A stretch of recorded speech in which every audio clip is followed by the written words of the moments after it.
Yeah,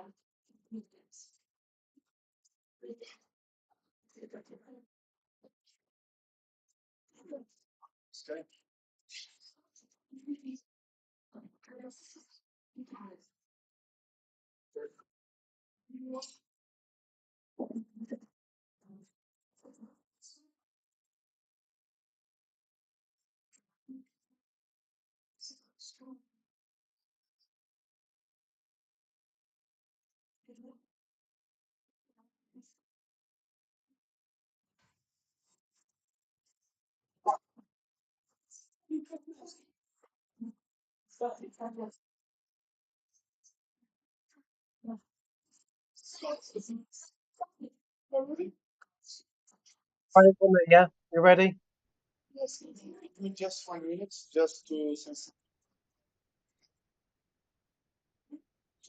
Yeah. We have a few concepts here.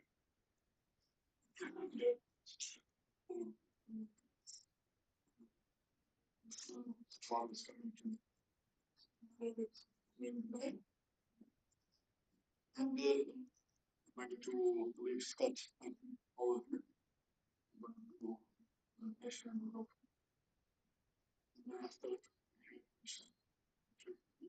And also, volunteer to everybody really share on that way. So, Right. Well, thanks very much, Lucas, and hello, everybody. Welcome to Anadia. And I just want to start by firstly saying I want to pass on my sincere apologies for not being there with you all. I've had some personal things that I've had to deal with that had to take priority. But having said that, I have a fantastic team that I know that you're going to get along with extremely well this week.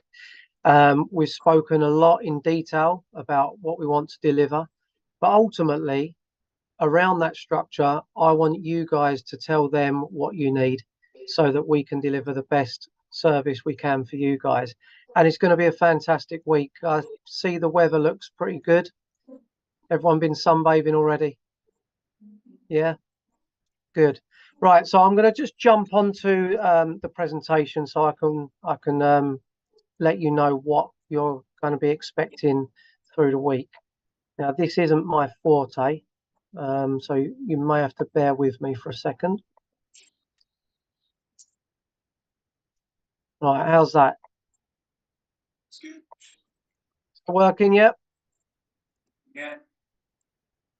So obviously, I've said that we've got some experts. So over here on the left, you have Ben Howes. It's a very old picture because I didn't think he'd want to look too big and muscly in his picture. So I found one where he looked a bit slimmer with Jake. And you can see even back then, Jake was extremely successful in his career, and as has Ben. And they've been on a fantastic journey together. And obviously, Ben is very experienced with this academy. So I know that he's going to do lots of help around the warm-ups. He's going to do a couple of clinics for us on floor and vault in particular, where he's actually been on an incredible journey with Jake, who's, I would say, arguably one of the best gymnasts in the world on those two apparatus. In the middle here, we have Anthony again. Anthony was one of my gymnasts, and he's now the head coach at South Essex, and he has been extremely successful in his own right. And you can see here he's just returned from EOF, where he's with Alex, who was part of the winning team. And he had another gymnast representing Bulgaria there, who became European Youth Olympic champion on the parallel bars. And Anthony is very active at the moment with junior coaching and really understands the philosophies and principles around delivering a robust program, ultimately to help your gymnasts and you be ready for when the gymnasts are seniors, because that's when it all really matters. So coaching juniors is the most important part. And then over on the right, we have Matt Jackson. He's coming a little bit later. Matt was my assistant throughout the whole of our journey, and has helped me on my journey with all of the coaching and all the success that we've had. And again, shares the same principles and philosophies as Ben and Anthony. Is extremely good with his hands. Take from that what you will, but I mean in supporting. And he will be able to help and run some clinics and sessions when he's here as well. So I've absolutely no doubt that you've got a fantastic team around you. Anthony will also be running during the week a small but really, really powerful presentation on the new code, but from a coach's perspective. He's already studied this because his gymnasts are going to be affected the most by it. And I think you'll be really excited to see it. It'll get your minds thinking about when this code changes after next year. And of course, he'll do some clinics inside the gym as well. And then we also have Ilan, who's part of our team. He's not there either, but he will jump in and give you a clinic, a lecture on motivation and everything else. And finally, you can see we have two of our senior athletes sitting there at the front. Courtney and Pavel, who's going to join forces with Anthony and do a really good ring strength training clinic for you. Now, obviously, Courtney's one of the best gymnasts on rings, bronze medal this year at the World Championships. Give us a wave, Courtney. So I know he's got a lot to offer. And Pavel's actually got some really interesting. It's also, extremely good on that apparatus. But he's got some really interesting coaching and training ideas that he's developed, and he's able to share with you alongside the coaching of Anthony. So I'm really excited for that as well.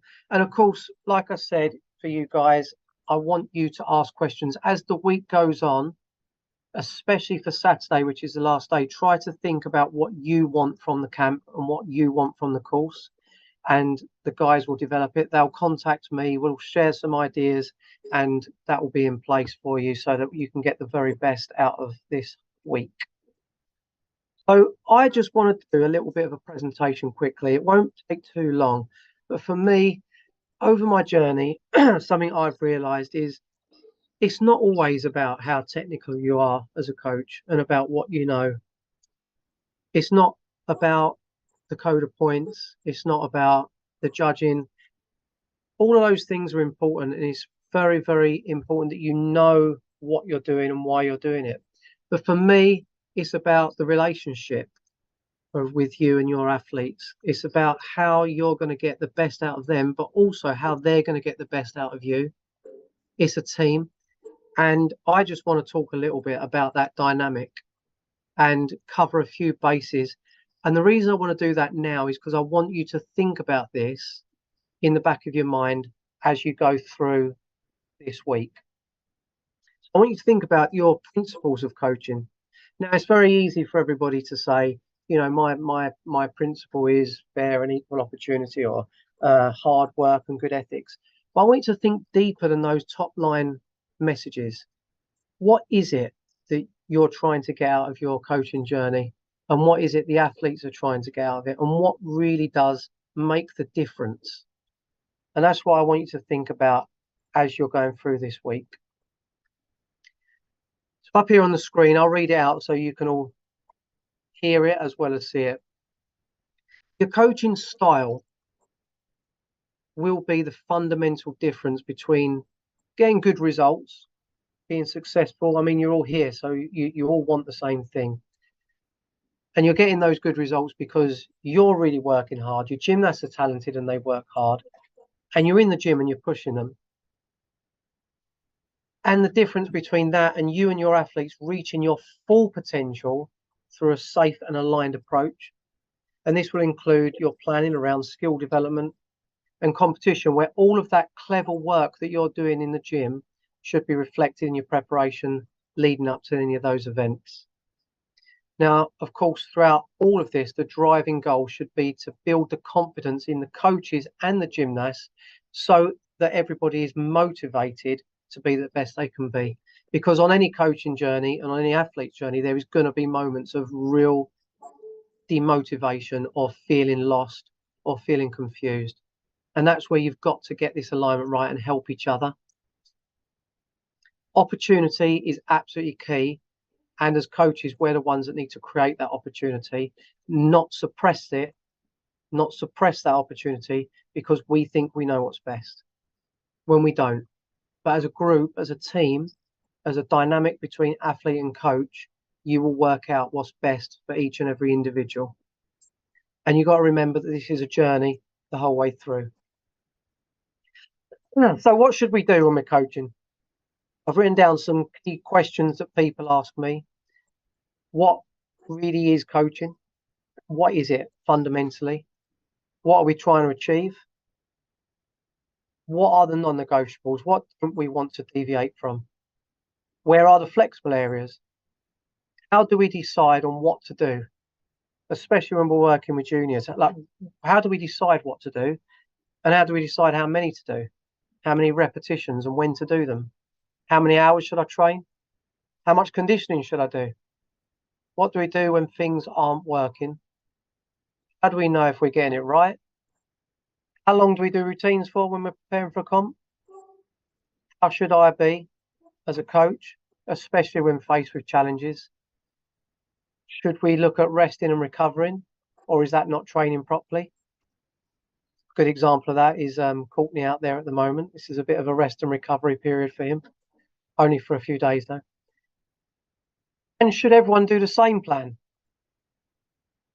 These are questions that I get faced with all the time, and they're also questions that I have asked myself many, many times. But the truth is, no one really knows exactly what to do. And I think you've got to have that in the back of your mind the whole time. Every single day, every single time, every single session, every single gymnast, there will always be differences.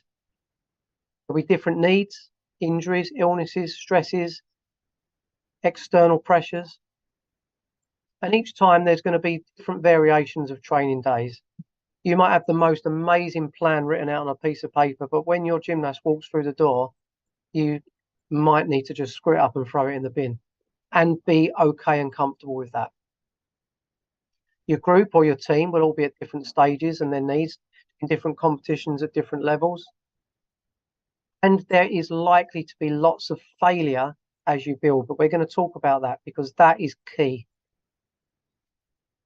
But ultimately, when you're on your journey, you're going to have to trust the process and not chop and change too much. Adapt for sure. So learn. But if you keep chopping and changing and you're erratic, you're never going to get into a groove and a rhythm so that you can go on that journey and make the small changes you need until you get to the point where you need to be. So the key is having a structure, an outline of what you do, and then adapt within that structure. And consistency in whatever you do is absolutely key. Some of you have seen this before. It's my little philosophy. KISS. Yeah, keep it simple, stupid. As coaches, we quite like to overcomplicate things and write these big, robust plans and know all the rules and regulations of every single thing. You could probably stand in front of someone and tell them everything you need to know. But actually, when it comes down to it, we're doing flips and cartwheels and we should be enjoying it. And the gymnast knows more than we ever give them credit for. So the more we can tap into their brain and work alongside them, even at a younger age, the better our program is going to be. Don't overcomplicate things and give yourselves the ability to learn. Again, a lot of you have seen this. It's my little tongue-in-cheek thing. Failing to plan is like planning to fail. You've all heard that. And my question is always, is planning to fail just as important? Because sometimes we need to be able to have failure on that journey. So I like to say, and I know some of you have heard this many times, failing to plan is like planning to fail, which includes planning to fail, which is just as important as failing to plan. So just think about that as you go through this week. So whether you're learning, whether it's a skill, whether it's a combination, whether it's a routine, you should never be so fixated on a plan that you actually lose sight of the goal. It's those little targets that you have to hold sight of. It's like that roadmap. Sometimes there's a road closure and you just take a different route, but you still get to your destination. Don't lose sight of your goals as long as they're realistic. Along the road to achieving your main goal, you need to be setting mini achievable targets along the way, because each time you achieve something, it will boost motivation. And gymnasts in the room will all clarify this. Each achievement will boost motivation. Motivation will in turn boost confidence, not just in the gymnast, but both the gymnast and the coach. A motivated, confident team will be unstoppable. But more importantly, they will also have the ability to learn through adversity and make those small adjustments you need to on your program as you go through. Like I said before, consistency is essential. And the reason is it gives us the ability to monitor what's going on. We can write notes, we can make mental notes, you can have a diary, but you can see what's happening. And if something's going really well, you can really embrace that. If something's not going so well, you can adapt. You can adopt things. So this week, everything is about adopting. You're going to be adopting things from everybody, from each other, from the experts, from the gymnasts. Look at what they're doing. What can you take back to your gyms? What can you take back to your own environments? Add it into your program. I urge you not to just come back off the back of this week and change everything. You need to take time to think about it. Communicate, like I said, we need to talk to each other, ask as many questions as we want, as you need, but ultimately successfully repeat at each stage, and that will give you the confidence you need. Now, I'm not going to go over the competition plan and preparation plan. If that's something anybody wants at the end of the week, you can let Anthony know or Ben know, and I can come on and do that presentation for you. But I will just recap on some of the stuff. When you're preparing for competition, you should have an outline skeleton structure that always stays the same.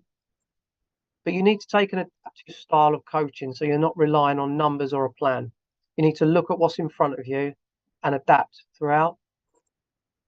You need to have a period where you consolidate the quality and the skills, have a period where you consolidate the quality and the combinations, have a period where you focus on stamina, but not so much the quality, and always have one day in the week to check the routine stage. We like to do this on a Saturday where we just run through the routines, and that gives you as the coach the understanding of where the gymnast is in the process. This is my strong recommendation. When you're building a routine, you always start with a dismount. It's the most scary thing to do at the end of a routine, but the hardest. So if you're leaving it to the end, to do on its own is scary, but to do it after 10 elements, it's a little bit more scary. So always start from the dismount and build the routine backwards. Only set one or two routine numbers. Always only one or two, and then coach what you see. Because if you see a gymnast struggling, they may need to do a lot more. If they're actually on top form, you might need to work a little bit around it. Make sure there's controlled competitions or practice competition days, and try to model the competition and days of podium, and always stay calm and consistent and make no knee-jerk reactions. It's really important. Trust the process and trust the performance. And of course, reflect at the end of each stage. I also want to talk a little bit about language. All right. Yeah, it's really, really important that we consider this, because like anything we do in life, how you deliver your message can absolutely change a person or a gymnast attempt at a skill, a rotation, a session, a day, a week, or even longer. All right. This is both positive and negative. So we need to really think about how we're communicating. If you're coaching a gymnast for a longer period of time, it could even influence their life after gymnastics. And in this day and age, with the way that the modern coach is turning and changing, it's really, really important to understand. If in general you're always thinking positively, constructively, and individually, you'll begin to build those foundations of a solid an equally aligned, athlete-centered and coaching and contentment journey to have both a happy and healthy coach, yourselves, and athlete dynamic. And sometimes coaches, especially when we start out, underestimate the importance of how we communicate with our gymnasts. We just think we're there to tell them what to do. Well, no, from the start, we need to learn about this relationship. But the important thing to understand here is there are no rules. And every situation and every person is different. And you've got to be able to adapt and grow. Just because something has worked in one instance doesn't mean it's going to work in another or at another time. All right. So again, the ability to adapt and adjust while sticking to your key principles is absolutely essential. I think an example for me to give here is if a gymnast needs to be encouraged to do more or work harder, it's very easy to point out the negative and just go in and say, that wasn't good enough, go again. I think if we can change that slightly to, I think you can do better, let's try again, and then give some encouragement, you're going to get the same outcome, but with a more positive gymnast. So you can see, I've just put a couple of images here of communication. It's something that I take very, very seriously. And I do believe it's something that helps go to that next level when you're trying to really produce a high level athlete. Another thing that I want you to consider are your numbers. All right. How many numbers and repetitions you're doing of a skill. When's too many? When's not enough? All right. We all know that repetitions are absolutely essential. But how many do we do and when do we do it? All right. Success is really, really important. So we've got to have success in training. But so is failure, because that's where we learn. Failure is where we learn. So it's okay. Don't get fixated on unsuccessful work. Use that to your advantage. When is it too much? Again, if you've got good communication, you'll be able to see and recognize when it's too much. But more importantly, when is it too little? This is a big problem as well from time to time. As coaches are trying to adjust and adapt to a new way of thinking, sometimes you might not do enough. All right. But these areas are where the clever coach is at his best or at her best. Remember, there's no exact number. It's all around working out and figuring out between the both of you. So again, I'd like you to think about that as we go through and talk to each other and the experts, because everybody does something slightly different. So I just got a couple of questions for you. All right.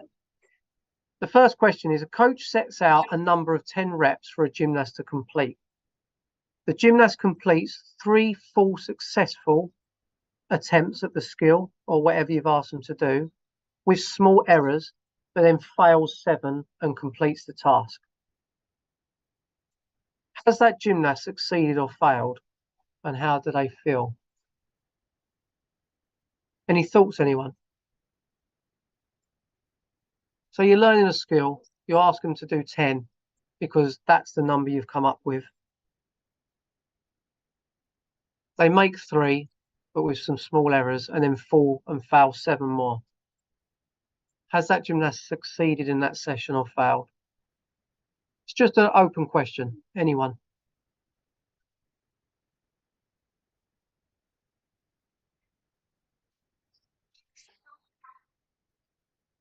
I can see you're all heavily engaged in this.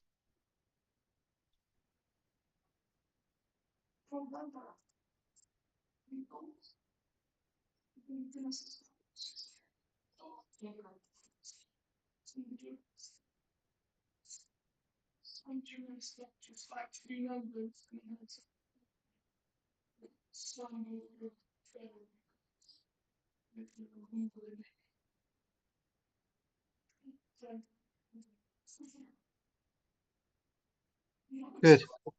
Yeah, I can hear. Good. Anyone else?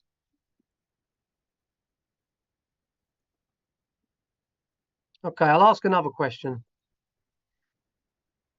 So the other gymnast in the group does 2 of this skill and it's class, but then can't even complete the other 10 at all. Have they failed or succeeded?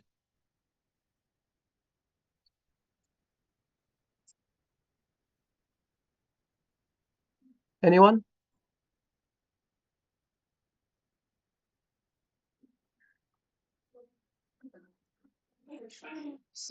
Not myself in the first place, not recognizing opportunities to do it, and opportunity. That's what it says. Maybe skill to get to do too fast. One, perhaps your goal should have been something like, let's try and get 2 clean up 3 attempts or flat attempts, rather than go for the golden 10 or something. I love that last bit for some random reason. Brilliant. So another gymnast completes 10, gets it done, fast, precise, great work ethic, makes you feel good as a coach because they're working so fast, but makes mistakes on all 10. Has that gymnast failed or succeeded?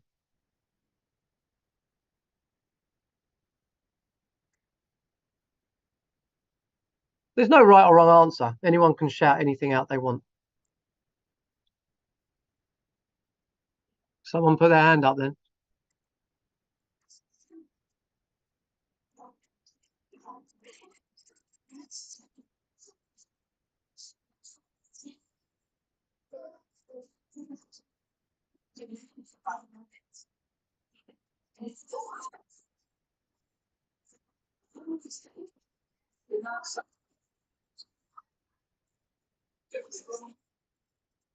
Ben, you'll have to tell me what people are saying because I can't hear.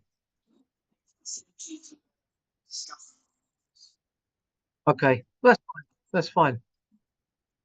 It's worth maybe TLI bringing it up each day during the week, maybe posing that question. Yeah. So Ben alluded to what I want to say. All right. So gymnast could do 1,000 repetitions, but he's mentally drained from the program, but has worked so hard. And another gymnast could do 20 repetitions, all clean with minor errors, but feels confident. Okay. Which gymnast is most likely to perform that skill?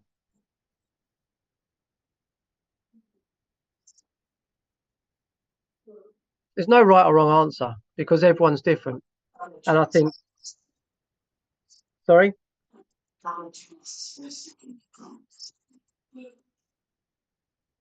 Yeah.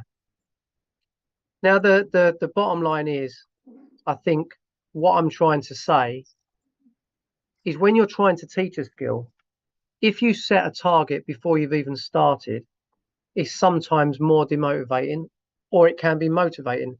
Everybody's different. And like Pavel said, every gymnast will be motivated different. So all of those variations could work.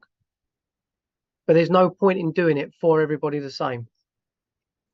So you may say, you may say, okay, we're going to train Kovacs today. And you may end up doing 20 when in your mind you only wanted to do 10 because the gymnast was motivated and the coach was motivated and you was getting so much success. But equally, you might come in and the gymnast smashes the first 2 and you might think, do you know what, let's work something else because that was great.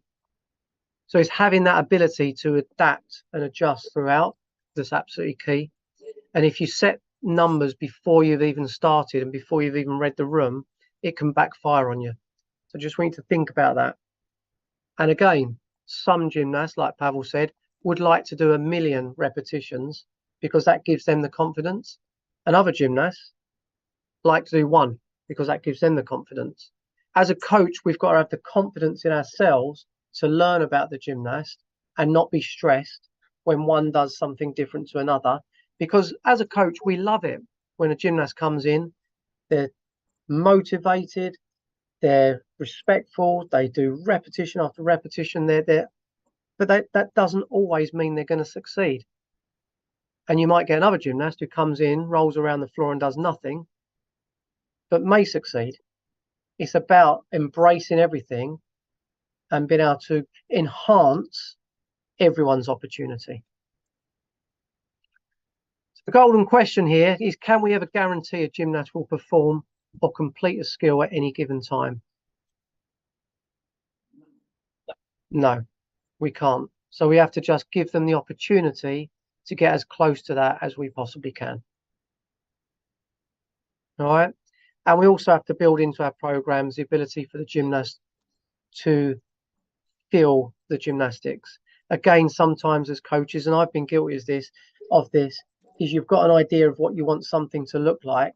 So you work it like that, and the gymnast is trying so hard to do all the right things.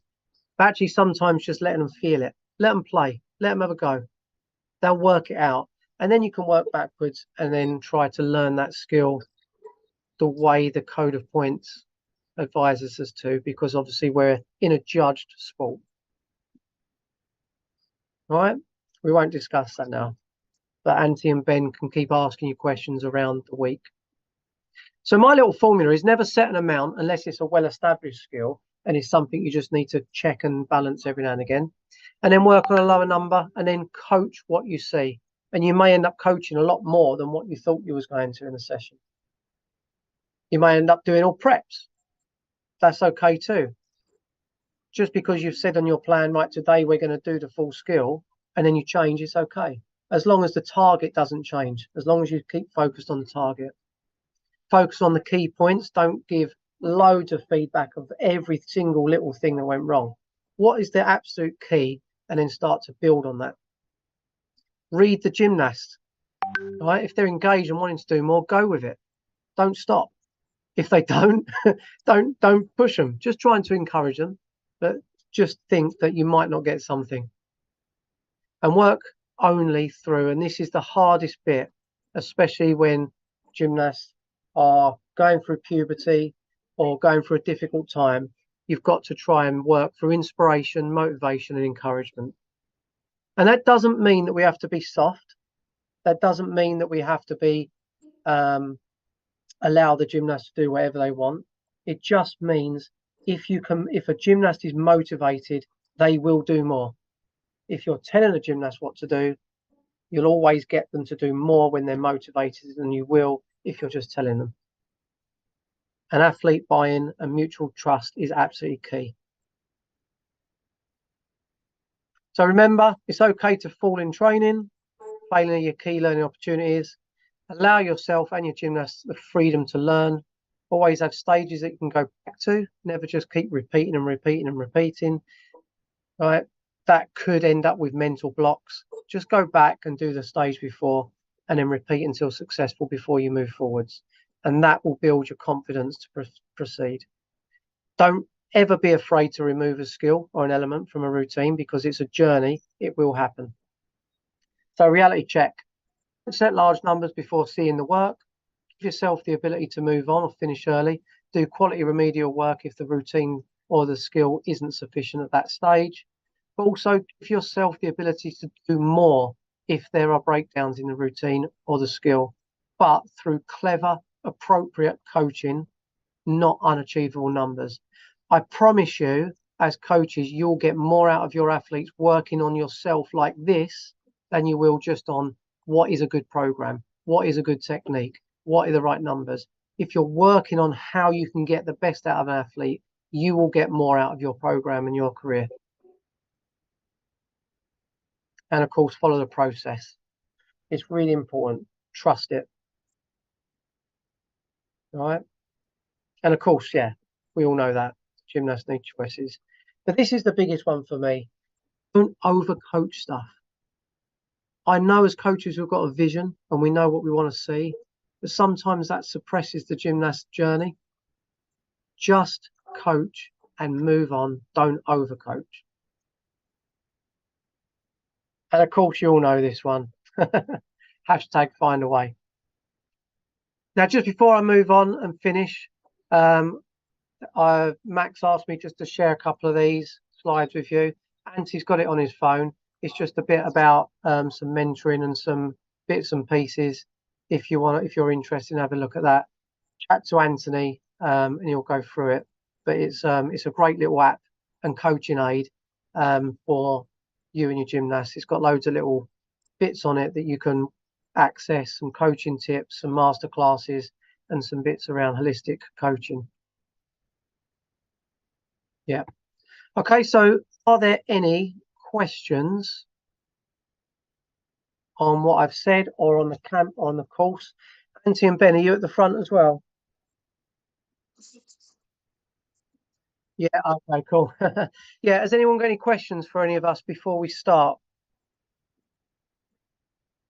That's the gymnast as well. Yes, Anty, is that Anty? How are you doing?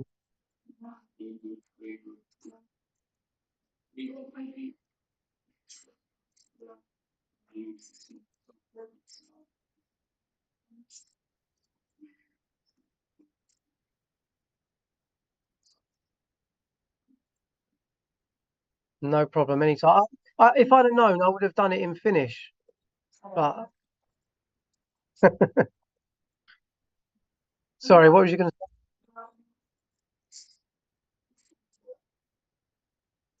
Thank you. I really appreciate that. And again, I apologize again for not being there. I was trying to come for 1 day, for 2 days, for 3 days, or it just wasn't possible. But I know, like I said, I know that you're going to have a great time. Any other questions?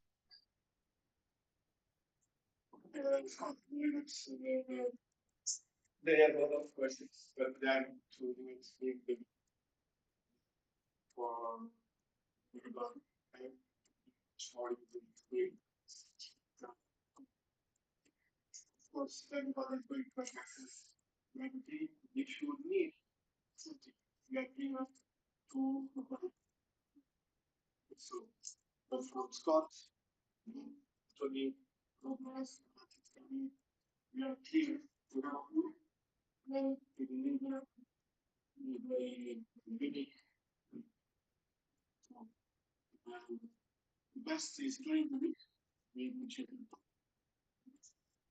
you can listen to anyone during the training session. To all the moments work you mention something else. Perfect. Well, thanks, Lucas. I just want to say once more that I really, really do encourage you to think a lot more than just your technical knowledge. It's really, really important.